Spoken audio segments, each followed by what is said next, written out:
There we go. All right, folks. Well, we are live. Welcome to Lucky and Blessed Fishing. I guess this would be episode 3 of our podcast. We're really excited because we have a great lineup of friends, fishy friends, that are with us tonight. We don't have our number one friend, Grant Elliott. He was supposed to be with us today, and he came down with a little something, something. And so he's going to be in the background today, kind of doing a little. He's in the chat, so if you want to throw anything at him, he's going to be in the chat. So he's kind of here, but not here. So I'm going to be kind of running things here tonight. And then I know Grant's already like, oh boy, here we go, because Scott just does not know when to stop talking. But I'm really practicing. So here's what's happening, guys. So welcome to Lucky and Blessed Fishing. The purpose of this event tonight is really to not only to promote our Reelin' and Rockfish Bash, which is a tournament that's really about to end in a few days, but also our Reelin' and Rockfish benefit. Carl, hey, what's up, buddy? Which is happening on November 13th, and it's sold out, which we're just kind of blown away about that, because when you do your first fundraising benefit, it's scary because you're like, oh my gosh, we got to rent this big hall, this big room, and then we got to fill it with people, and then we got to get food and music and all these things, and we're just blown away. We're just blown away by our community that's supporting us. So that's really exciting. That's November 13th. Oh my goodness. November 13th is that event, and you can still actually, I think there is a couple tickets left over that you can go ahead and grab until the 1st of November. And then the 1st, we're cutting it off. And, at that point, what we have is what we have. So, but we're really excited. We have Opportunity Builders as our presenting sponsor for that event. They're also hosting the event at their location in Millersville. Just amazing friends. Marsha, happy birthday. It was her birthday yesterday. She's one of my great nonprofit advisors and the CEO over there at Opportunity Builders. We also want to shout out to Wilmot Modular Structures, who sponsored. They came in at our Redfish level sponsor, and they've been with us from the beginning. They did some really great work with us last year, helping us kind of get our nonprofit kicked off, and ordered a bunch of gear from a donation that they made, hats and T-shirts and branding, and that little flag thing that you see behind me, helped us to really kick this thing off. So we want to shout out to our friends over at Wilmot. And then, before we get really, oh, look at that. We got Tim Blanchard is coming in. All right, great. That's exciting. So just really quick, I want to let you know that we have quite a lineup of folks here tonight. So I'm going to kind of blow through my part real quick so we can get to these guys. And really, again, the main reason we're here tonight is to talk about our tournament, our Rockfish BASH Tournament. And our tournament director is actually not going to be here tonight, so I'm going to be actually sharing information about our tournament with you all instead of Colin. So I'm going to share who's at the top of the leaderboard and what's happening with that tournament. It's been pretty crazy the last couple of days with the leaders kind of going back and forth. So really quickly, I'm just going to give a quick spiel about Lucky and Blessed Fishing. If you are on for the first time, if you been under a rock and you don't know who we are, no, just kidding. We 2 years ago, actually 3 years ago, we started a fishing club. I had an incredible experience with fishing and being on the water and by the water, finding it very therapeutic. And any anglers that are here today will attest to that. It's just it's a big part of our mental health. And so having that great experience, I really, and being an entrepreneur, kind of a serial entrepreneur, I'm like, and a problem solver. I'm like, hey, I think there's a problem out there where there's certain populations of people that just don't have access to the outdoors, to fishing like everybody does. So I started connecting with groups, folks with different abilities, and really a lot of adult groups like the ARC, Bellamacri, Bay Community Support Services. Imagine being a parent and having your kid that's going to really, you're never going to be an empty nester. That kid's going to live with you forever. And they're going to become an adult, but be kind of like a kid in an adult's body. And this is really what's happening is, this whole population, you see them sitting in libraries, you see them sitting in the mall, you see them sitting, I really get happy when I see them sitting at parks because they're actually outdoors, but they're doing a lot of sitting, they're doing a lot of scrolling. And so really kind of our answer to that is Lucky and Blessed Fishing. Once a month, we take them out fishing. We give them really cool wristbands that say, you're awesome, believe in yourself, believe in your abilities. Every month, it's a different wristband. Why do we do it monthly? Because we don't want it just to be a one-off, fun thing. We want to develop relationships with them. We want to see them develop skills. Today, we had an event with an organization that we've been working with for years, and now they show up and we give them a pole and they go fishing. Where before we have to be like right there with them, and it's really cool to see how their skills have progressed. But really, and they understand like they're there, and their main thing and their main reason that they're there is the community, the connection, but also no one in their life has actually invited them to do this up to this point, right? So we're really honored that we get to do that to the tone of about 100 and let me see, over 1,300 folks with different abilities that we've taken out on adventures this year alone, which is just mind blowing. It's crazy, but you know what? It's really a test to our amazing team that we have. 2 years ago, it was myself and Christina Kashiro, who, shout out to you. We're praying for you. We're thinking about your girl. She recently just had surgery. But it was me and her running around doing this thing. And now we have over 30 people on our team between our board, our advisory board, our volunteers, our staff. And recently we've actually kind of gone into the workforce for disability space. And we actually have several folks with disabilities that volunteer with us. And then back in May, we hired Michael Hoffman, who's an adult, 27-year-old adult man with a disability, but an incredible angler and incredible with people. And those two abilities enabled him to get a job with us. And it's just incredible what we've been able to see him accomplish in his life through that.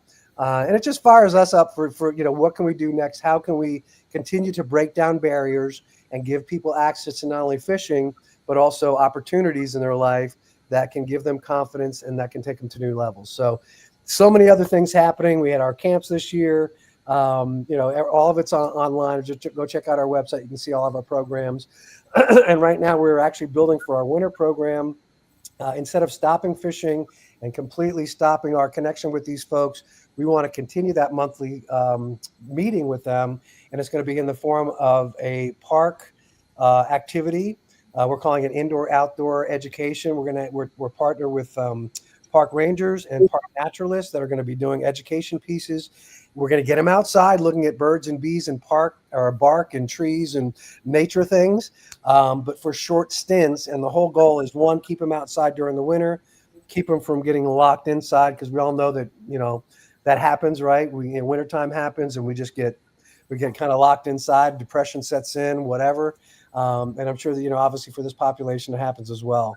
But this is going to continue our work with them, continue our engaging with them. And so more information going to be coming out about that pretty soon. But yeah, that's the kind of the net with Lucky and Blessed Fishing. We since then, last year was our first year as a nonprofit. So we're only in year 2, making great headway with our impact numbers. And really, numbers are numbers, stats are stats. But for us, it's all about changing lives. And that's the stat that we look at, is the lives that we're changing through our program. So yeah, luckyandblessed.org if you want to check out more information about that, and rockfishbash.com if you want to get some more information about the benefit. Again, you still might be able to grab a ticket and come in on that. We are still taking sponsorships for that as well. So if you want to come alongside of us and be part of this work that we're doing, as well as this tournament, guys, everybody that signs up for this tournament, every dollar that you spend to register for the tournament goes right into our charity, right into the work that we're doing to go out and change lives. And by making any kind of donation and by joining this tournament, you're actually coming alongside of us and partnering with us on that work. So you can really be proud of that work that we're doing, because you're going to be there with us doing it as well. So come along for the ride. Come along as a sponsor. Come along as a volunteer. There's so many different opportunities available for you here. We'd love to have you. All those things you can access right at luckyandblessed.org. So anyhow, I'm not managing the screen here. Everybody's on. We normally kind of move people in and out, but Grant's not here, so I'm going to break all the rules tonight. So really quick, I just want to, I'm just going to do we're going to do a quick fishing report. We have Dylan Waters on with us from the Water's Edge and also from FishTalk magazine. And we're going to jump right into a fishing report. We were chatting a little bit about it. Seems like some things are starting to bubble up. We're starting to see some birds. Can you welcome Dylan, and can you give us a little bit of a fishing report tonight? Yeah, happy to be here. Right now is a great time of year to be out on the water, especially on the bay. This past month, famous month of Rocktober, a lot of anglers look forward to it. We saw water temps go from mid 70s at the beginning of the month down to upper 50s right now, and they're going to continue to drop. So that's causing a mass exodus of bait fish out of the rivers, and those stripers are following them. The shallows can still be very productive this time of year. This past week, I was still catching fish in as shallow as 3 to 4 foot of water. But we're starting to see a lot more schools of fish school up in the 20 to 30 foot range. Bird shows have been popping up in our local areas, from the Bay Bridge down to Solomon's. There's been sporadic bird shows. This week we were on a few. The problem with the schools of fish this time of year is a lot of times they come up real quick. You get to them, you might get a couple casts in, and then they scatter and move on. You got to wait for a few minutes for them to group up. Did talk to a few people that had more consistent bird shows in like the Chesapeake Beach to mouth of the Chop Tank area. But really throughout the bay, it's a good time to be on the water. I can go through a rundown of from north to south. Up on the Susquehanna Flats, there's not a whole lot of striped bass action going on. I've talked to some anglers that are still catching some at the Conowingo Dam area. But the lower Susquehanna River has been great for blue catfish. That bite's been going strong all fall. There's still some bass anglers that are getting on some largemouth bass in the Northeast. The grass on the flats is starting to break up. It's pretty much gone now. Lower Bay, Pools Island is always a great area. Those lumps are always productive in the fall if you're going to be eeling or jigging. There's been fish in the Patapsco. There's still been fish at the Bay Bridge. I have a brother that works on a charter boat out of Shadyside. They've been live lining at the Bay Bridge, catching their fish this past week. It has been crowded on the weekends, so weekdays are obviously better to get out. Bird shows and rockfish have been popping off in the middle bay. Down in the lower bay, I've even had some reports of some slot red drum showing up this past month. Those fish probably won't be around for too much longer as water temperatures drop, but all of the Virginia tributaries are going to be holding rockfish, speckled trout, reds in the shallows. Throughout the month of October, shrimp move into those tributaries, so those fish are feeding on shrimp, bait fish, bunch of stuff. And if you're down at the mouth of the bay, there's a little bit of everything still around. You got sheep's head at the bridges. You got red drum schooling up around the Chesapeake Bay Bridge Tunnel and other bridge tunnels in the area. Specks are in the tributaries. It's just a great month to be out. I can dive more into any specific topics if you got questions. But on our freshwater front, the state has been out stocking trout throughout the state. So all the counties now have stocked trout. If anyone wants to get a kid out to catch some fish, largemouth are very active this time of year. One thing I will point out is it was a pretty disappointing year for white perch, but I do have reports of a really good white perch bite going on at the mouth of the Patapsco River right now and around the Bay Bridge, and anywhere from that 15 to 25 foot of water. They've been schooling up, leaving the river, and some boats have been doing pretty good up there.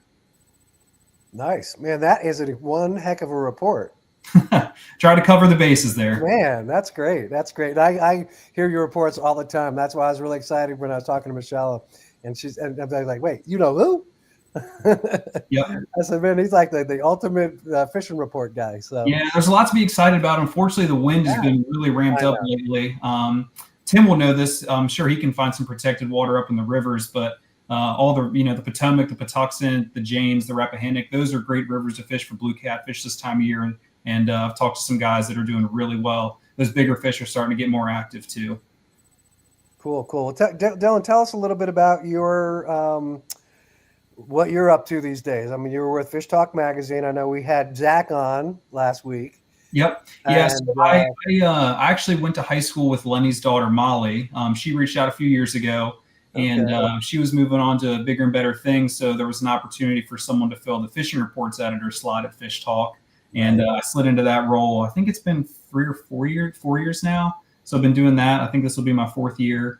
I started my YouTube channel in 2019. So I've been posting my fishing adventures for going on 5 years now. And my other job is I work for DC Department of Energy and Environment. I'm a fishing license coordinator for DC. So Tim and I have corresponded a few times before. But yeah, my life revolves around fishing, and any opportunity I have to make it a part of my life, I try and do that. Man, that's awesome. What's your YouTube channel? My YouTube channel is The Water's Edge. You can follow me on Instagram. It's Water's Edge TV. On Facebook, it's The Water's Edge as well. So I've got a extensive log of fishing trips from all over the Chesapeake Bay on there. So it's been fun. It's been a fun journey. I've met a lot of great people along the way, and I'm hoping to only continue that. Very cool. Very cool.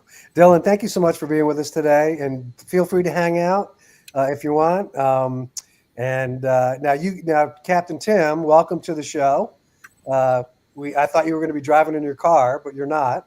I got back home early. You got back. All right. And you I was guys, when I was talking with Dylan, he's like, wait a minute. He's like, I think I know Tim. I was like, I do. Oh, wait a minute. I know Tim. it's a So, small world, man. It's a small world, definitely. crazy, Um, right? oh Crazy yeah. stuff, man. Before we get into, before we get into our featured guest, who's Rob Figliozzi, I want to introduce Tim Blanchard, Captain Tim from FishThePotomac.com. And Tim and I ran into each other over at the boat show just a little bit ago, and just connected. And I was, sharing about what we do here at Lucky Bless Fishing, and immediately, it's like, hey man, I'd love to help out. So he's definitely gonna be sponsoring part of our tournament. One of the prizes for our tournament is an amazing, which I want to go on this trip with them because it looks so fun. Oh yeah. Oh um, yeah. but that's one of the trips. And Tim, welcome. And if you could just share a little bit about your business and what you guys are up to these days. Sure. Thanks for having me. First of all, yeah, it was great running into you. Great, learning about what you guys are doing there. Any chance to get people out on the water that don't normally get on the water is something I jump at whenever I can. Mm. Um, I just got into the whole fishing game, 2 years ago. So I'm a bit of a noob, and I'm learning something new every day. Me and my captain, the co-captain Seth, went out just 2 days ago on a sort of multi-species run because the catfish are great and everything, but he wanted to teach me a little something about largemouth bass and yellow perch and potentially crappie and walleye. We managed to land a largemouth bass on the Anacostia right there, Frederick Douglass Bridge, and I'd never had one on my boat before, so I was excited about that. And that's the kind of excitement I go after. Like, it's those firsts, We Mhm. did the summer camp over the summer with it's kidsfishingclub.com. That was crazy successful. I love that. Uh, just getting kids out there just fishing their faces off every day is something I love. And then, when you're hunting those blue cats, they don't disappoint because you're going to catch if you're fishing 5 days in a row, you're going to catch a 15 plus pound blue catfish, no questions asked. We caught a couple of 30s, a 50, and these kids, I mean, the pictures speak for themselves. Yeah. So yeah, anytime I can get kids, less fortunate, less able bodies out there on the boat, I want to do it, just Yeah. because it's that light in their eyes, that smile on their faces. It just gets my socks going up and down. That's awesome. And you guys do night trips too, right? We do. That's something that my co-captain Seth started up when we first got we got a Boston Whaler center console that's a little smaller than the Grady, and that's his rig now. He's just rigged it up for whatever, whenever, however he can fish. Nice. And these night trips are pretty beastly. And I say that, just because that tends to be when the big ones really come Mhm. out. Although in the colder temps, I don't know if there's much of a difference. I think that it's anyone's guess. Well, you probably know better, Dylan, what's going on in the winter. But yeah, the night trips are a lot colder. So Mhm. that's where I was headed today. I was looking at new boats. We're looking for something with heat. Ah, So stay yeah. stay There you tuned. go. Yeah. Yeah, we had our friend Captain Walleye Pete on a couple weeks ago, and he's always one of my favorite boats to go on in the wintertime because he's got that enclosed heated cabin space. Yeah, I was on a Parker today that had heat and AC and a little microwave and even a coffee maker inside. So I was just like, okay, hold on a second. Let's go. A Now we're little taking things to Keurig. another level. Yeah. And it had auto deploying trolling motor so we could spot lock on it. I mean, it checked all the boxes, but we'll see. Yeah. Fingers are crossed. Okay. Cool. Well, Tim, thank you so much for being with us today and sharing about your organization or your business. And that's really pretty simple. It's fishthepotomac.com. Yeah, that's Yeah. it. That's what we Yeah. do. So check out Tim's website and his socials, and really and doing some really great stuff on social media too. I love following you and love the stuff that you're putting up there. So that's really great to follow it. And it's and it's also exciting stuff because you're helping to eradicate some of these. We can't do it fast enough with these things, big Yeah. catfish, Oh yeah. right? Oh yeah. And this content writes itself, man. I'm telling you. Yeah. Oh yeah, absolutely. It's just so fun. Well, great stuff. I just realized, Grant, that Colin is our guy that usually does the drawing, and he's not here.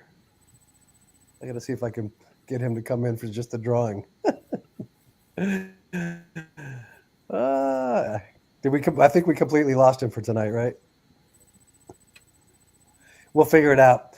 I think what we'll do is we're going to shift into a little bit here into talking to Mr. Rob Figliozzi over here.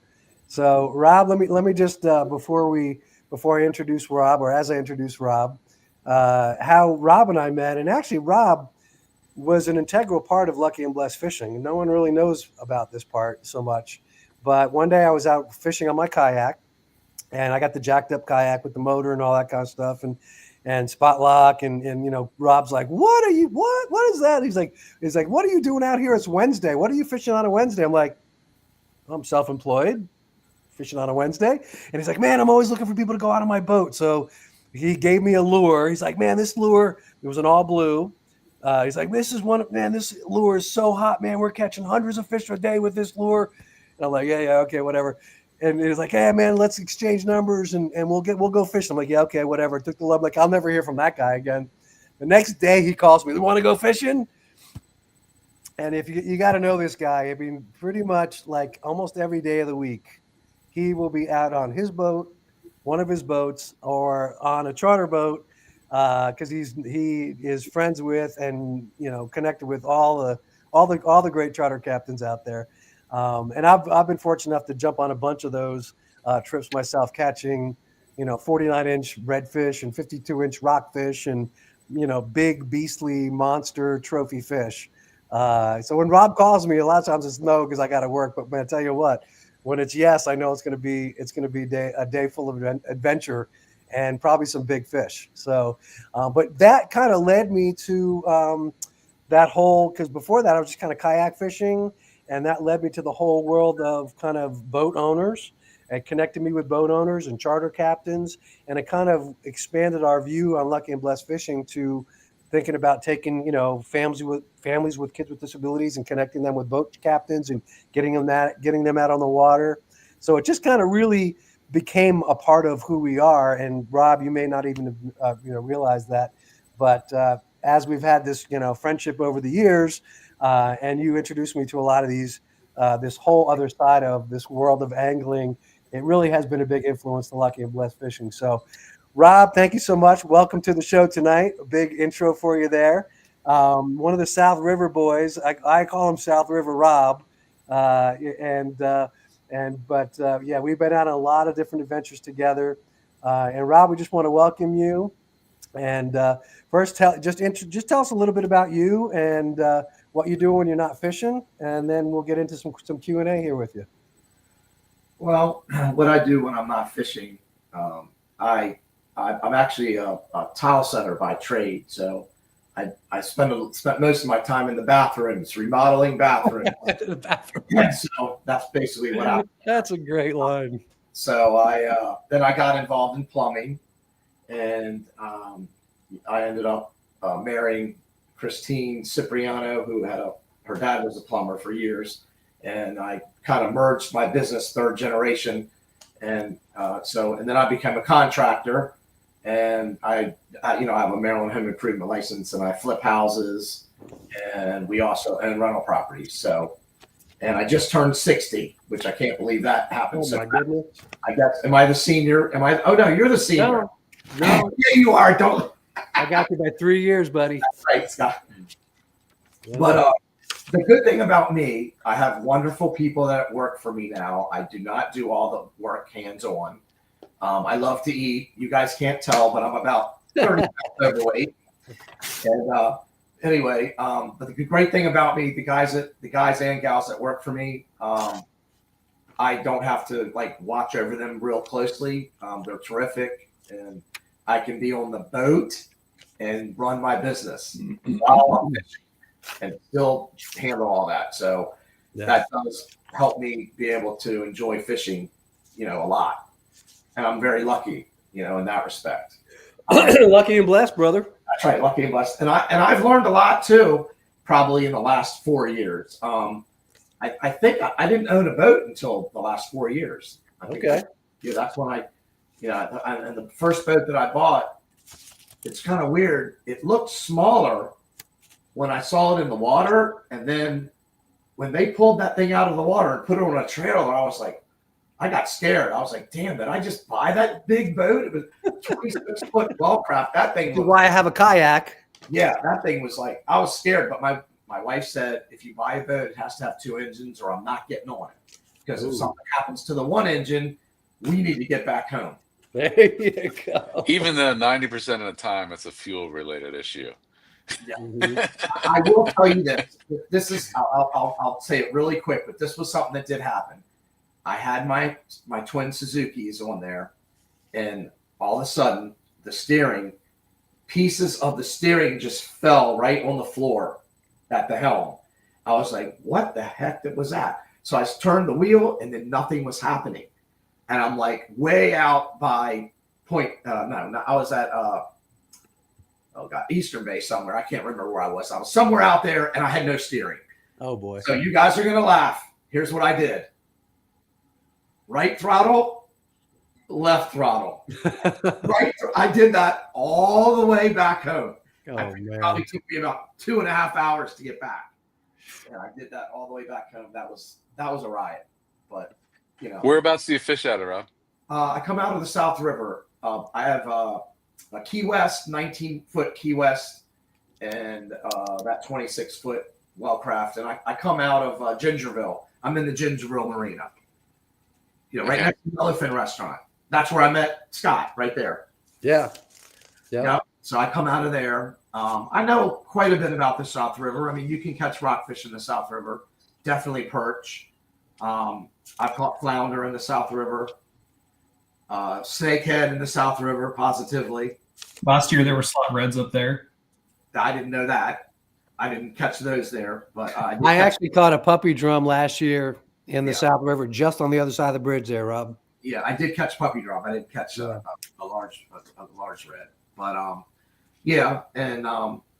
but I've put when I went fishing with the guides, I did learn. There's no question about it. I learned things from each different guide that I went, and then one thing led to another, and then I just started spending a lot of time out there.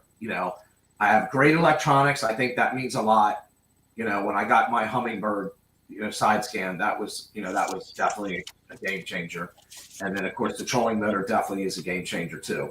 Oh man, yeah, and people, I don't know, fishing in the bay is like going to a grocery store. There's lots of different aisles, and there's lots of different people in those aisles. And once in a while, there'll be somebody in your aisle. But you have to understand that's fishing. Everybody's allowed to go to the grocery store. So yes, it gets frustrating sometimes if you want to go somewhere, you have a certain spot that you like, and then somebody else happens to be there. That's just the nature of the beast. But I will say that there's way more great fishing spots than people know. You just have to spend the time. Right. I wish I could tell you that there was a lot of great fishing spots on the Western Shore, meaning that I can catch a lot of fish there. But for me, I've put in a lot of time. I'm sure I can learn from Dylan positively, but I haven't, what happens is when you go on the eastern side and you're in the more areas and in the Eastern Bay and all that, and around the island and stuff, it's just when it's easier to catch the fish, then it makes you spend less time on the western side. I don't know if that's true for you, Dylan, or not, but No, the biggest thing that I notice is the water quality is way better on the Eastern Shore. It was Yeah. Clear. this Right. past year we had some nasty water coming out of our Western Shore rivers in the Annapolis area. Yeah. I noticed that too. It's really clear. It's Cleaned up nicely lately. It has cleaned up nicely, and as soon as it did, I started catching rockfish in some of my spots in the West River that had no fish all year. So I think that had something to do with it. Yeah, it's very clear right now. I definitely know. Yeah, you can skip. The fish are scared. They can be really skittish now because it's so clear. Mm. I spent a lot of time down by Point Lookout. That's sort of my hunting grounds on the bay. It's a great area down there. You get a little bit of everything. Oh yeah, oh yeah. Yeah, I fish down there a lot with Dre Thomason, sometimes with his dad, and of course I love Cole Langley too. He's hardcore. I love him. He's a And great his dad, Phil. Yeah, well, yeah, I've met his dad once. Yeah, he's a cool guy. Yeah, and but everybody does know that I'm out there a lot, and if I'm not fishing on my own boat, I do spend a lot of money with the guides. There's no question about it. Yes. Well, I'll go thank to you. Jersey. Yeah, I do. James, I have to get with you one day because I've never fished with you, and I've never fished with Dylan either. So, both of you guys, I definitely would want to go fishing one way or the other at some point. So, Good stuff. It's been it got a little bit tough. I think in the last 2 or 3 weeks in the shallows, it started getting a little bit tough. But before that, it was gangbusters. I mean, I know it's hard for you. Might be hard for you guys to believe, but just me and one other angler, we caught 100 fish one day in the shallows, and that was crazy. And then a couple other days we caught 70 and 60. I don't know if you're looking for numbers or not, but the most extraordinary day I ever had on a boat was with a friend of mine, Sam the dentist. He's retired now, and he's got a whitewater boat. He might be listening. I don't know, but this boat is gigantic. It's like a tank, and we had like 6 people on there. It's a big boat. We had 6 people on there, and we were in the power plant. We were at the power plant. I don't remember what time of year it was, but this is no lie. I'm the cause of the whole problem. Okay, God, we caught 100 fish, and I said, "Come on, you guys, let's go for 200 because we'll never have this chance again." We caught like 150, and they were getting tired. I said, "Let's do it, let's go." So we got to 200. This is going to be hard to believe. Oh my gosh, really? Those guys to the limit. We caught a 400 What? fish. Oh my god, 406. that's And crazy. I'm honest about that. It was ridiculous. We had a perfect orchestra going. We were just going around the boat like this, and just Well, and it's when you go on a boat too, because I've been on a boat with you and the crew, the guys, right? These guys know how to fish. These guys know how. I mean, sometimes I feel it because I'm a fairly new angler. These guys have been fishing, for years, especially this kind of fishing, And lots of times I'm like, all right, when's it gonna be my turn? These guys are good, man. Let's slice that. They're hooking that fish, and I think that is a big testimony of that number is the guys that you go fishing with. They are some serious anglers. There was a lot of good anglers on the boat that day, but it was just it was just being at the right place at the right time and that whole situation. But yeah, the perfect storm, right? It was a perfect storm. Yeah. So what have you been throwing these days? What's your favorite lure right now? Lately, I'll even show it to you. Lately, if you're on a budget, a tight budget, you can get these little Berkeley short shanks. But I will tell you, they have like a little hook saver thing that sticks up. I take my pliers and I bend that down because if you leave that on there and then you get a fish on, if you get a fish on this right here, that thing will cut your finger wide open. Oh. It's not the hook; it's just this little hook saver thing. So I bend it down.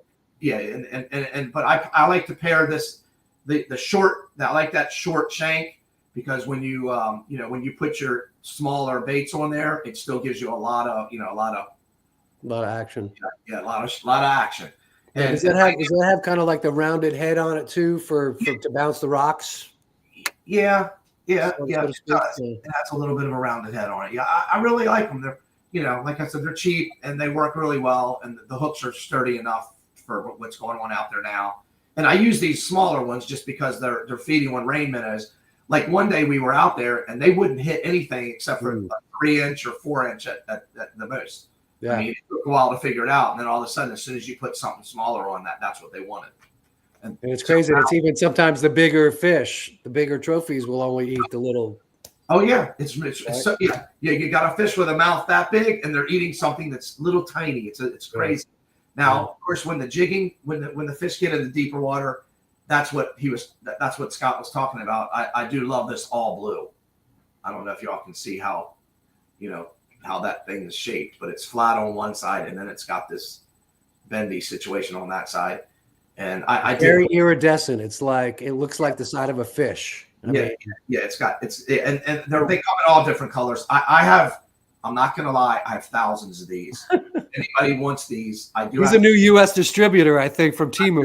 I do have to sell them. Something you'll still get a decent price, but these things work really good when you're jigging. Yeah. Yeah, and even the guides didn't believe me at first, and then and the next thing you know, everybody was using these on the boat, and they were just catching a fish every drop. So yeah, we've had a couple of over 100 days with just dropping metal, just dropping all blues. Is that a diamond jig or is it a flutter spoon or? It's a flutter. I think it's like a flutter. It's kind of like both, actually. Yeah. I mean, I don't know if you've ever seen one like it, and. Yeah, and they what's the place over the bridge over there, Ken Island, that went out of business? The guy that made the rods and everything over there. Was it? I'm blanking on it. Yeah, I can't remember either. Yeah, but anyway, he used to sell them, and I'd buy them, and they were expensive. They were like $18, $20 there. Yeah, there it is. And you can see it. Yeah. Anyway, I can't get it in the thing. And then I ended up buying them. I bought them in bulk, but I still had to pay a lot of money for shipping and everything. But I can sell these for $10 is what I would probably sell them for. Yeah, they come with 2 hooks on them already. There's 2 hooks on them. They have but I took off one of the hooks and put a hook directly to the O-ring, just because the hooks come with like a flexible whatever piece of string on there, and then the bluefish will eat that right off. Mm-hmm. So then you have to put a different hook on there. But that was literally the lure that you had in your hand that you handed me that day when we met on the South River. That's right. That was that same one, because that's old school blue. That's the old school all blue right there. That one right there is the old school. And the newer ones are a little bit different profile. But you can still see it's a pretty small profile. Got the 2 hooks. But I love fishing with these. Just the really fast, drops really fast. We're using a 60 gram for the most part.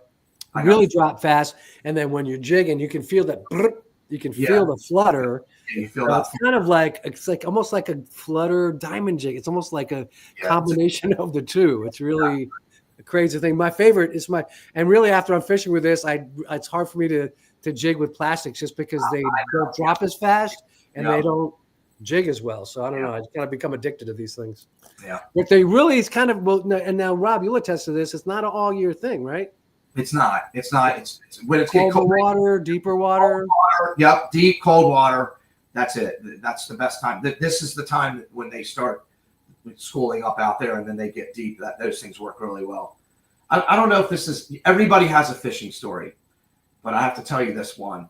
And, so I'm sure you have many. My wife and I were fishing. My wife Christine is a very good angler, by the way. Well, yeah. Let me just insert this really quick. When Christine comes on the boat, no one else catches fish. I'm just saying. She catches all the fish. She puts everybody to shame. It's just I just had to add that. And you guys probably have experienced that before, where a woman comes on the boat and just crushes it. Right. Yeah. You find yourself saying, Christine, what are you doing? Yeah.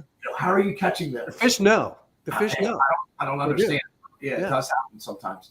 But I think if the guys squirt some perfume on them before they go on the boat, that might increase their odds. I'm just saying. I don't know what it was. So keep going. I'm sorry for interrupting you. Okay. So it happens to be, it was with Christine. So we were on Brian Thomason's boat. That's Dre Thomason's dad. And it was in the winter. We were actually right out in front of the South River, out there in that area. And we were jigging, and the big fish were here. And So we were both on the back end of his boat. I was on one side, she was on the other side, and we were jigging. And my wife said, "I'm on." And the rod bent hard. And then right when she said that, I said, "I'm on." So we were both on. We both had fish at the same time, which was not a big deal. Anyway, so we're, dealing with our fish. And then she started coming towards me like that and walking towards my direction. So I said, "Christine, go under me, go under me." So we moved so we were now on the opposite sides, and we kept, working the fish, blah, blah, blah. And then Brian was watching, and he started looking at the lines, and he goes, go back. You guys are going to get tangled. So we went back. So now I'm over on this side. She's over there. It's just like we're fighting these fish. And the next thing you know, Christine says out of the blue, she says, "There's only one fish." I said, "What are you talking about?" That fish had got both of our jig heads. And at the same time. I mean, I don't know how it could do it so quick, but it did. Wow. It must have just went right by and just swallowed them both. So actually, Brian Thomason netted this fish. It was like 48-inch rockfish. And wow. I have pictures of both of the lines going right into its mouth. And I don't know how it just so happened that it was in the net and its mouth was like wide open. And I got a picture of both of our things there. So that was just a cool story. I mean, I think like that. That's amazing. I could just see that. I could just see that rockfish just like with his big mouth open, just slurping up, 8 fish like crazy. And then your lures were right in the path. And man, that's crazy. It was wild. And I will tell one quick other thing about you. I know that you probably want to tell them about it. I'm pretty sure it was you that caught 2 bluefish on the same popper or whatever. 2 big bluefish. Yeah, 2 giant bluefish. Yeah. Right. He had 2. Yeah.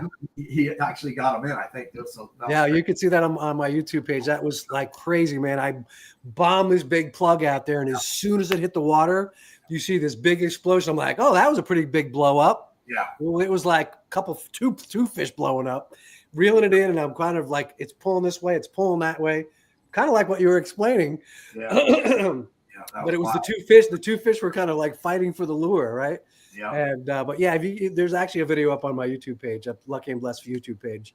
That was fun. Unfortunately, that was a day we were going after redfish, and we were happy to be consoled in just catching anything. But we did have fun with those bluefish. They are super fun to catch. Yeah, and those were big ones too. Those were big blues that day. I've had a lot of great times with Walleye Pete too. I mean, it just so happens. Whenever Scott goes with me, I'll be honest, we seem to have really good luck. No matter what guide we go with, even on my boat, we have good luck for some reason with Scott. Lucky and Blessed. It's called Lucky and Blessed. But one with Pete, one time we ran into the what do you call it? The DNR? No, the fly, the worm hatch. Oh, I'm talking about the worm. The red worms or something that hatch in the water. Yes. Year. What is it called, Dylan? Did you say mayworms? Like mayworm hatch. Yes, that's what happened. We saw that. Like we were like, what is that? There was like a small amount of them, and then all of a sudden, one of the other guys, I think it was Brian McCormick's son Will was fishing with us, and he looked over there and he goes, "Look at all that red over there," and the next thing you know, giant rockfish were just rolling on their sides with their mouths open, just going, eating all these mayworms. That was bizarre. It was epic to see. I've got a funny story about a mayworm hatch or mayfly hatch. I was fishing actually with Lenny and Zach down at Smith Island this past spring, and it was really windy. We were confined to basically the smaller guts of the island, and there were mayworms they were just swimming all over the place, and there were fish blowing up. They wouldn't hit our jig heads. They were so keyed in on those mayworms, they wouldn't hit our jig heads. So Zach, in his ingenuity, put on a popping cork, a small hook, and a little piece of fish bite. And he threw it out, and it got hit immediately. And I think he caught 2 or 3 fish just popping a little piece of red fish bite underneath his popping cork.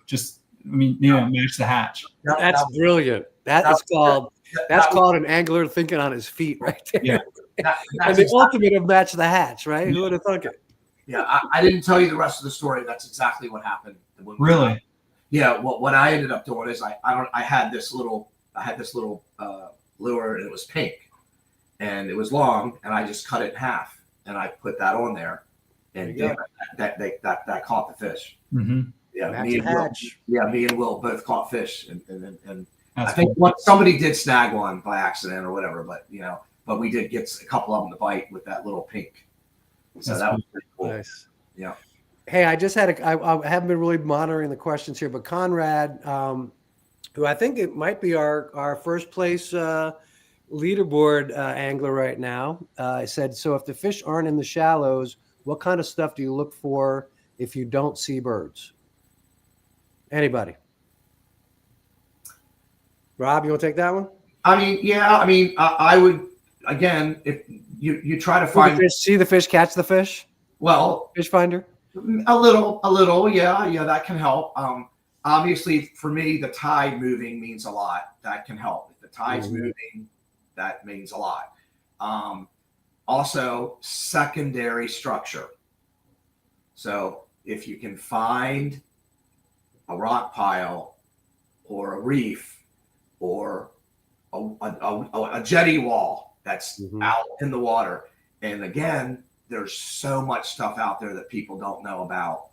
So you just, but you need to get a good side scan and you need to spend time looking.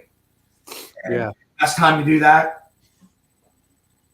As you get older, you sort of want to tell younger people your I don't want to call them secrets, but if things that when you get older, and if you just die or become senile and you can't tell people anything, it's just that stuff gets wasted. Right. So bottom line is 2 times to go out. When it's really low tide, then you get to see some of the structure that you didn't know was there. That helps you in the shallows when it's really low tide, but you got to be careful. Okay. A kayak, that'd be a great way to do it. Also, this is a great time of year because you can go out there right now and see 6 feet down right to the bottom. And you can go, oh my God, I drove my boat right over top of that. And I didn't even know that was there. Right. Oh yeah. I've scared myself to death. So that's that. And then of course, what else? High tide. When it's high tide, you can go to places that you normally can't go. Right. So you can get in there with your side scan a little bit, and see things. So I guess my main answer to that would be secondary structure. It's in deeper water, but it's still structure. So what are they doing? The bait's moving out of the colder water and it gets a little bit warmer as it moves out. And they're still looking for places to hide. And that's where you find them. That would be my answer to that. Yeah, cool. And I'll chime in and add to that. I use the Navionics boating app a ton. It shows you where ledges are. It's got a ton of coordinates on there for like wrecks or reefs, like more than just the Maryland Artificial Reef Initiative reefs that are listed on like the Maryland website, which we have several in the Annapolis area. There's one in Eastern Bay off of Cedarhurst, some down at the Chout Tank. I do a lot of you can call it internet scouting, but if I'm bored, I'll just go on Navionics and just start looking for where ledges might be, where there might be some structure in deeper water. And then the other app that I use a lot, which I've been a big fan of this year, is called Predict Current. And what's neat about that app is it shows you real time. I don't know if you can see this, but it's like a flow map. So it kind of shows you where the tide is going to be moving, and it's got a future forecast. So you can kind of plan which areas you're going to be fishing during which tide cycles. And this year it's all about tide movement when it comes to open water fishing. At least that's what I've found. Yeah, absolutely. I've been using a lot, but yeah, everything that Rob, you said, I completely agree with as well. So between that app, what do you got there? This is Potomac River. Okay. Good old hard copy books are great too. There you go. Good old fashioned paper. Wayne Young, he's actually written several books, and this is the first book I got that he wrote. It's on the Potomac River, obviously, because I fish the Potomac. But he's done several other ones on several other waterways, and that guy is just like I forget what he refers to himself as a couch scanner or something like that. Like he just scans the internet for all these charts and graphs and topography that no one would find, and he publishes them in these books, and exact coordinates and everything are in there for structure. That's great. Yeah, that's great. I mean, and that's just when you get out there, because when I got my new kayak, I didn't put my electronics on it. Just time. I just haven't had time to drill holes in one wires and do all that stuff.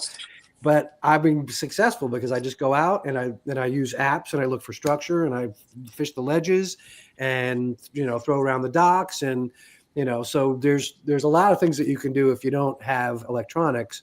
But one thing that, remember I said to you, Rob, I said, see the fish, catch the fish. Because there's something about that, especially the side scan. We used to spend so much time just throwing. I felt like I was snakehead fishing. But once you put electronics in there, and especially with the side scan, and you can actually see the fish. I'll never forget that first day that we went out. There's also that video is on our channel. It was Rob and me out. We were at Poplar Island, and I'm like, should I cast? And I'm like, no, Scott. No. I'll tell you when we see the fish. That's when we're going to cast. And I'm like, what? I couldn't really understand what he was talking about until he saw the fish and I cast it and caught a 27-inch fish. I'm like, okay, see the fish, catch the fish. I get it now. So there's nothing like having electronics. But you don't always see the fish. Sometimes they're there. You don't always, right? I've seen no fish. Yeah. And caught 20 fish. I don't know how that works, but yes. I'm sorry. I don't. It's weird. Yeah. So if there's a big school, you can see them some of the time, but there still can be fish. I mean, mainly when it's around structure for some reason, if they're near rocks and stuff, it's still not positive sure that you're going to see them. Yeah. But I don't know. Do you guys use electronics a lot? Yeah, matter of fact, I'm about to make a big purchase of a mobile live scope rig that we're going to have on. I was going to put it on one of our boats, but then I was out on a charter last week, and this guy who does ice fishing up in Wisconsin, I was talking to him about live scope, and he's like, what we do?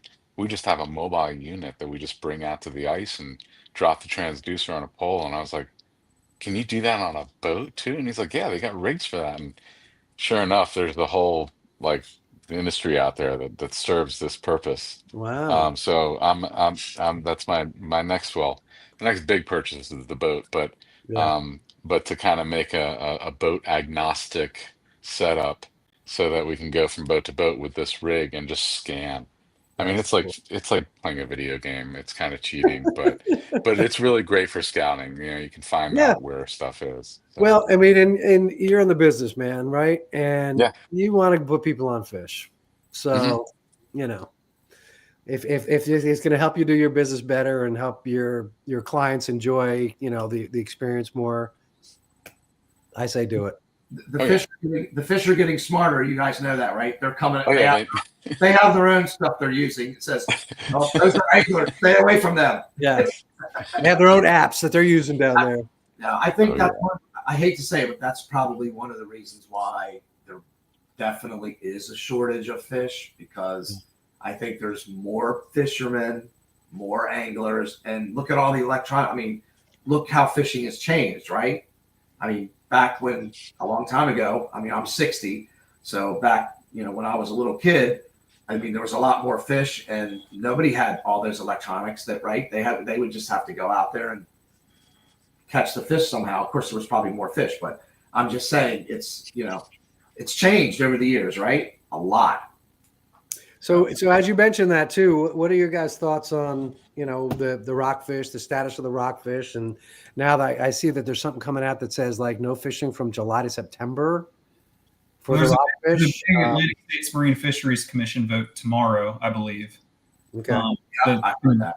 It's going to be deciding what's going to be going on with specifically the Maryland fishery moving forward, but along the coast too. But what's on the table now, I believe, is either maintaining the current regs or what they're pushing for is to open up catch and release in the spring and move the open harvest to May 1 and then close down the entire month of August for harvest. So I think that would equate to about a 12% reduction for the year. So tomorrow's a big vote for ASMFC. So we'll see what happens on that. And I know there was a Menhaden vote today as well, which those two go hand in hand. Mm-hmm. Okay. They're not trying to stop catch and release, are they? No. So right now, I mean, you can catch and release until through March. March is when some of those seasonal closures go into effect. But all of April up until what May 15th had been for the past 3 years. I think 2022 is when they implemented that. Yeah. Where no targeting. So on the docket is the potential to open that up to not harvest but just catch and release. Right. Yeah. And then move the season open date to May 1 instead of June 1. Yeah. I have caught a lot of small rockfish this year, like really small. So I was happy to see that. I mean, I caught a lot of small rockfish. I mean, when I mean small, I mean like 8 inches. Like so small I couldn't believe it. And like maybe last year I don't remember catching small rockfish that much. So I don't know how to explain it or tell you why, but I definitely caught, all around poplar and in the Eastern Bay. There's no question about it. Also, I did catch some trout this year. Last year was the year of the puppy drum. We're all over the place, but this year I don't know. I haven't hardly seen any. I think it's weird. At least when I was growing up, and I'm a lot younger than you guys, but it seemed like this puppy drum came in like every 5 to 7 years. Now the past couple of years, it seemed like they were pushing up more and more and more. And then we had that brutal winter. There was a really bad fish kill in the Virginia and the Carolinas. So maybe the fish kill had something to do with it. But yeah, I did not even see. I didn't catch any puppy drum in my waters around West River Deal area. And last year we were catching slots the whole month of August. And there were so many small puppy drum that like my perch spots. Once the puppy drum moved in, the perch moved out. Right. But they were nowhere to be found this year locally. Neither were the perch. It was my worst perch year, hands down. I got lucky. I went out one day. We took Michael Hoffman out, who's our one of our staff anglers, and just showing him, different types of fishing he's never been on before. Took the kayaks out, slammed the white perch in the South River right there, Rob, right out of your marina. Take a right, hitting all the down trees and the points, and we slammed the white perch in there that day. And they were hefty too. They were fatties. And then the other time I went fishing, actually targeting perch and rockfish, I was at Stony Creek. And I don't know if you saw my post, but I throw in a beetle spin, good old beetle spin. There's all these different perch pounders, and I went out with Michael, and he was throwing some fancy perch pounder thing, and I just had the old beetle spin, and I caught twice the amount of fish he caught. I don't know, but so actually I took Kathy out. And we were out fishing on the Stony Creek, targeting just, looking for some rockfish and some white perch around the docks and stuff, and landed a 23.5-inch pickerel. And that came in off the swim bait that I was tossing around looking for rockfish. And then we sat and we had lunch. We were hanging out in the same place. I'm like, oh, let me take another cast before we leave. Of course, I should have cast some more because I just caught a fish. But we had lunch first, and I'm like, oh, let me just cast. So I take the ultralight rod with the beetle spin, one cast. Whoa, what is this?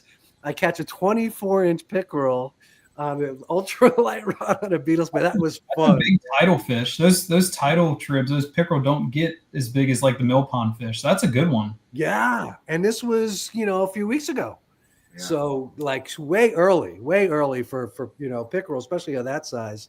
Now I'm seeing a lot of people, they're starting to catch them, right? But that was just super fun. Like go out, targeting, perch and rockfish, and ended up with a couple, big fat pickerel. I'm like, oh yeah, and which is also good because that's what we're looking at now going into the wintertime, right? So continuing to target rockfish, continue to target pickerel. Hey, really quick, guys, because I don't want to go too long. We're going on an hour.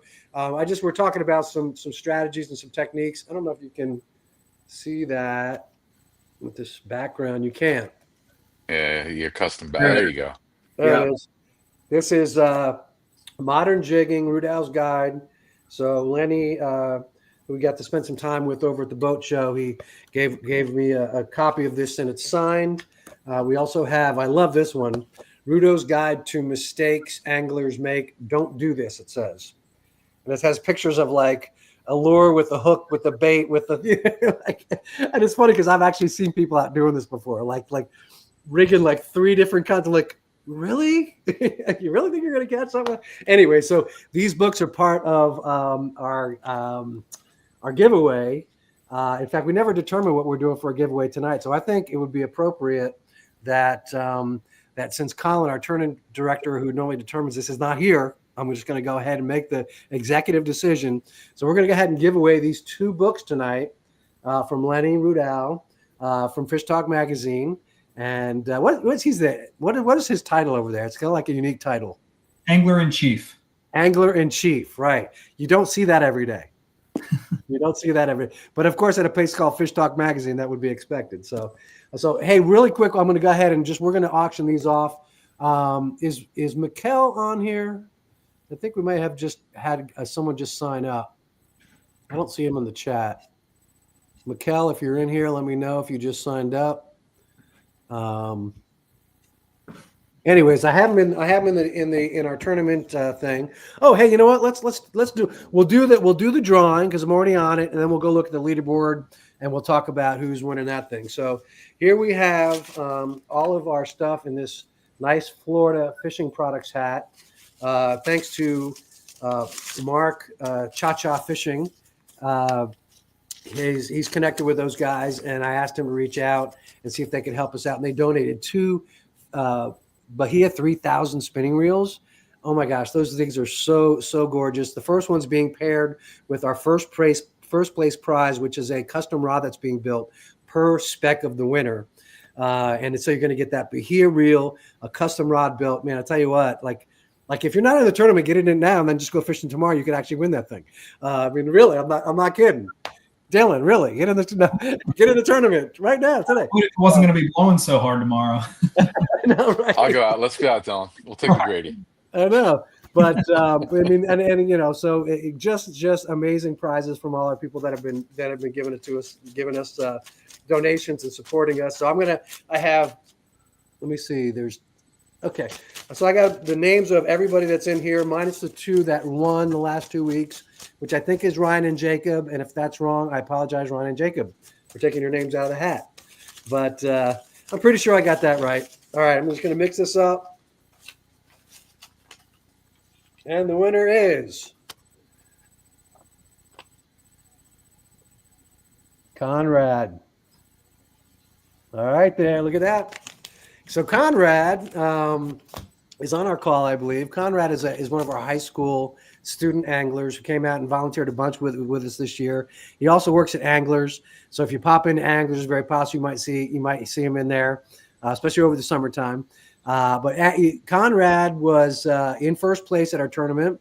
I think he had 122.5 stringer going until Kevin Thomas came in, who I think is with FishTalk magazine. Is Kevin Thomas with FishTalk? I believe so. So he came in last week and he bumped Conrad down because he won. I think he caught like a 30-inch fish or something. But then Conrad, and I said this on my live the other day, I'm like, I know what's going to happen. Conrad's just going to bust out there and just going to catch some more fish. And guess what? Conrad went out and busted some more fish. Conrad, are you still in here? I heard rumor that you caught a 31. Is that true? Still here? All right, we'll wait for him to chime in. But great young man. He's coming out. He's actually coming out and he's running the casting contest I just fished, not actually with FishTalk. Oh, okay. All right. I think maybe I met you at the FishTalk booth or something. I don't know. Who's Conrad? Conrad said, yes, sir. Okay, there we go. So we got our first and second place guys here chatting. We got the competition is on here, guys. So Conrad, you just won the set of books. So congratulations. And if you keep fishing like you are, you're going to win first place as well. Let me just jump over here and look at our leaderboard. I guess I could share it. Oh my goodness. There we go. Rookie podcast host. You guys see that? I'm not seeing it. Uh-oh. No, sir. Uh-oh, you're not seeing it. Nope. View tab.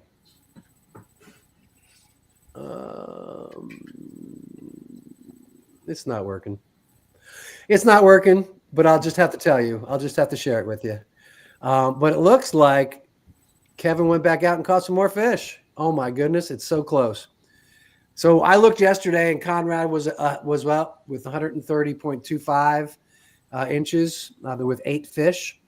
It looks like Kevin went out fishing this morning because he has 10 fish on there with 130.5. We got a 0.25 difference between first and second place here. We have Steve Wagner, who has 3 fish in at 65. We have Zach, who I saw him fishing the other day. I think he got a nice 24. Looked like about a 24.5, it looked like. And let me see, he's at 50 with 2 fish, so that would make sense on that 24.5. And then we have Ronnie Curran with 1 fish at 14 inches. And then everybody else doesn't have any fish. So get out there, guys. Get fishing. But all right, well, Conrad, you better get out there, bud, because you're in second place now. we want our boy to win. But yeah, guys, really, really excited for what's happening here at Lucky and Blessed Fishing. Any of you guys that have been on tonight, I know we usually do a question of the night, and we didn't do a question of the night because we didn't really have a whole lot of questions. And before we get off here, I just want to see if anybody has any other questions for our guests, for our esteemed guests that have blessed us with great stories tonight and great information tonight. Anybody got anything for them? Just like, what's that deep rockfish answer question that you need answered? Final chance here. Speak now or forever hold your question. Conrad said, unfortunately, Kevin has me by a 1/4 inch. Yeah. Kevin caught the 31 incher. Okay. All right. Sorry. Now just seeing that in the chat. So, all right, guys. Well, hey, you know what? We're going to go ahead and wrap up. But as we do that, we're just going to remind you why we're here. We're here to celebrate Lucky and Blessed Fishing success this year as our second year as a nonprofit, taking over 1,300 individuals with different abilities out fishing since April. Kids, youth, adults, fishing camps in the summertime that were just absolutely so successful. Guys, these were camps of all abilities and all ages. We literally had 5 boats. 1 boat had kids with and without disabilities. 1 boat had youth with and without disabilities. We had young adults with and without disabilities. We had a boat with adults with and without disabilities. You get the theme here, guys? Yes. We're trying to break down the barriers. We're trying to say that it doesn't have to be a handicap area, right? I mean, yes, it's nice that there are those, right? From a respect standpoint, from an access standpoint, but we want to make this stuff accessible. We want to make fishing accessible and the outdoors accessible. And that's what we're all about here at Lucky and Blessed Fishing. You guys being part of this tournament will help us continue this work. So thank you for being part of it. Thank you for our sponsors. Thank you for these guys right here.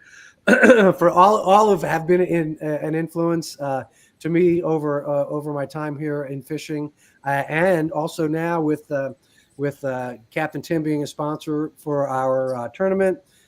Great having Dylan to come on, watch so many fishing reports. So it was kind of a dream getting you to come on here to do a fishing report for us tonight. And just go something just to be said about networking, right? And just you never know who's going to know who, right? So that was just really great that we can connect. And of course, Rob, man, I tell you what, you need to call me more. I'll call you up. I have been trying to get you to go. I know. Here's the problem is Rob calls me and I'm like, I can't go, bro. Sorry, I got a meeting. Sorry, I got 2 meetings. Sorry, I have an event. But he keeps trying, you know. And remember, most people could know me as Fig. Like Fig Newton, whatever, Fig, because my last name, that's what they usually call me. Sometimes I wear blue. A lot of times I'll have these blue gloves on. It's the same gloves I use for plumbing. So sometimes they call me the surgeon because I have these blue gloves out there sometimes. Yes, there's very specific Fig things that happen when you got to go fishing with Fig. And just actually go find some videos on my channel with Fig. I mean, it's just so entertaining. You never hear someone respond. I was watching a video the other day just because I wanted to watch it in prior of this, just to kind of go look at some of our adventures together, Rob. And I can't. The one way we were at was 100+ Rockfish day. The screen was lighting up, and you were in the back like a kid in a candy store. I can't believe it, guys! I've never seen a screen like that. Look at that screen! Somebody take a picture of that screen. Yeah. This is what it's like fishing with Rob, with Fig on the boat. So you guys got to get out with Fig. So fun, so fun. And I tell you, if you are blessed enough to get out there with him, it's very possible that a very nice steak dinner could be at the end of that day. That's true. If I'm anywhere near, tell him, Scott, where is it? Yeah. Texas Roadhouse. Texas Roadhouse. If I'm near Texas Roadhouse, we're eating. So I think Rob owns stock in Texas Roadhouse or something, but we walk in there and what do you order? You had to order like a half a cow steak or something? What do you get? Usually it's a 32-ounce ribeye. I don't eat the whole thing on there. I take it home and have steak and eggs for like 3 days in a row after that. And after a couple of baskets of those rolls, right? Oh, Because those things no, Tim, I'm not even kidding. Every time the server comes over, and we'll get some more of those rolls. Yep. We'll get some more of those rolls. And we're walking out with bags of rolls, and he's got like 6 bags of peanuts. The peanuts. I love their peanuts. Oh, man. Yeah. So it's not just the fishing, it's not just about the fishing. It's everything around it. Yeah, we have a great time. I mean, Good stuff. Sam has a grill on every one of his boats, and he used to own an Italian restaurant. So he's out there grilling squid, octopus, filet mignon, just lamb chops. I mean, we're eating out there on the boat like kings. It's crazy. Nice. Cool. Well, hey, guys, really thank you so much. Appreciate you all being here tonight and all you guys that showed up for the actual podcast that I see in the chat there. A lot of friends, a lot of people we know there. So thanks for coming by, supporting us. Guys, jump in the tournament. There's still time. And even if you can't fish or you don't think you're going to win anything, you're supporting a great cause. Go look at our impact report on our website. You can really see that the work that we're doing. And we're changing lives here. We just want people to come along with us and be able to be part of that. So thanks for all being here tonight. We're going to wrap this up. Our next live will be next Tuesday at 7:30, and we'll be promoting that. We'll put some graphics up, and that's going to be the tournament will be over. We'll be announcing our winner. And then, of course, at the benefit, part of the other than this cool like Florida fishing products stuff, custom rods, fishing charters, all these cool things. The winners also get tickets to our benefit, which is going to be amazing. And there you'll actually be able to come and pick up your trophies, which are also going to be really, really stinking cool. That our director of events, Stephanie, actually has a business where she does these cool wood plaques, like wooden trophies, but it's like natural wood, and oh my gosh, they're so sweet. So anyways, cool trophies for the winners.